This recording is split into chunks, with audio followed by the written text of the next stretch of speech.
તારીખ 9/4/2025 ના રોજ ધોરણ 11 ની જે ગુજરાતીની પરીક્ષા લેવાઈ એનું સંપૂર્ણ સોલ્યુશન એટલે કે 80 માર્ક્સનું આપણે સોલ્યુશન જોવાના છે. વાર્ષિક પરીક્ષા 2025 સાર્વજનિક એજ્યુકેશન સોસાયટી દ્વારા જે પરીક્ષા લેવાઈ એનું સોલ્યુશન જોવાના છે. વિભાગ એ પદ્ય વિભાગ છે. પદ્ય વિભાગની અંદર આપણને કેટલા પ્રશ્નો, તો પહેલા હેતુલક્ષી પ્રશ્નો એટલે એક વાક્યના જવાબવાળા પ્રશ્નો 3 પૂછેલા છે. ટીલા કાવ્ય મૂળ કયા કાવ્ય સંગ્રહમાંથી લેવામાં આવેલ છે? કયા કાવ્ય સંગ્રહમાંથી લીધેલું છે? તો જવાબ આવશે આ નભ ઝૂક્યું. કયું?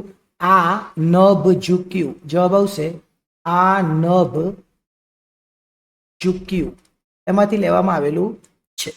ત્યાર પછી આગળ જોઈએ સહી નથી. શું છે? સહી નથી ગઝલકારનું પૂરું નામ જણાવો.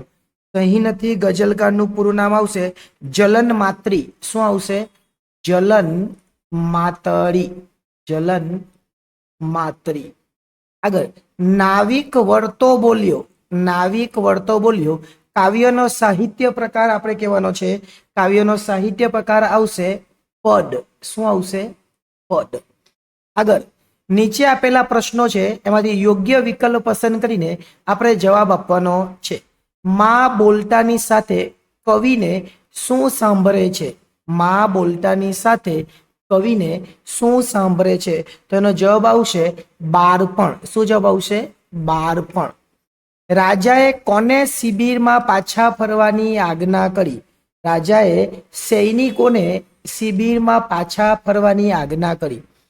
વૃક્ષોની ડાળીઓમાં કોણ છુપાઈ જાય છે? વૃક્ષોની ડાળીઓમાં ચક્રવાકી છુપાઈ જાય છે.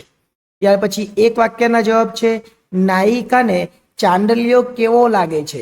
તો નાયિકાને ચાંદલિયો સૂરજ જેવો લાગે છે. કોના જેવો લાગે છે? સૂરજ જેવો લાગે છે. કવિ હાર જીત કોની સાથે સરખાવે છે? તો દર્પણ અને અરીસા સાથે. દર્પણ સાથે અથવા તમે એવું પણ લખી શકો કે અરીસા સાથે સરખાવે છે.